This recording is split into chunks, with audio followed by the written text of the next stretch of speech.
നമ്മളിനി പറയാൻ പോകുന്നത് യോഗയെ കുറിച്ചാണ്. നിങ്ങൾ യോഗ അഭ്യസിക്കുന്നവരാവാം, അല്ലെങ്കിൽ ടീച്ചറാവാം, അതുമല്ലെങ്കിൽ യോഗയോട് താല്പര്യമുള്ള ആളുകളായിരിക്കാം. യോഗ കൃത്യമായി ശാസ്ത്രീയമാകണമെങ്കിൽ നിങ്ങൾക്ക് ട്രാൻസ്പേഴ്സണൽ അറിവുകളൂടി കൃത്യമായിട്ട് കിട്ടേണ്ടതുണ്ട്.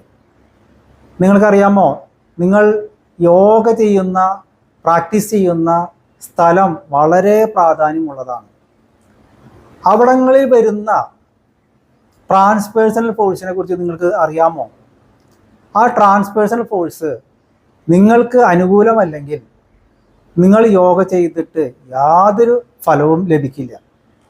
അതുമാത്രമല്ല, യോഗ എപ്പോഴും ജീവശക്തിയെ അടിസ്ഥാനമാക്കിയാണ് പ്രവർത്തിക്കുന്നത്.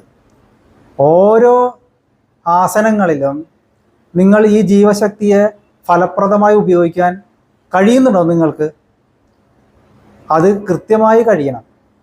ആ കഴിവ് നൽകുന്നത് ട്രാൻസ്പേഴ്സണൽ പ്രാക്ടീസിലൂടെ മാത്രമാണ്. ഇതിനെക്കുറിച്ച് പൂർണ്ണമായി അറിയാൻ നിങ്ങൾക്ക് യോഗ എന്നുള്ളത് ഒരു വലിയ പ്രൊഫഷണൽ മേഖലയൊക്കെ മാറ്റാൻ ഞങ്ങളുമായി ബന്ധപ്പെട്ടാൽ മതി.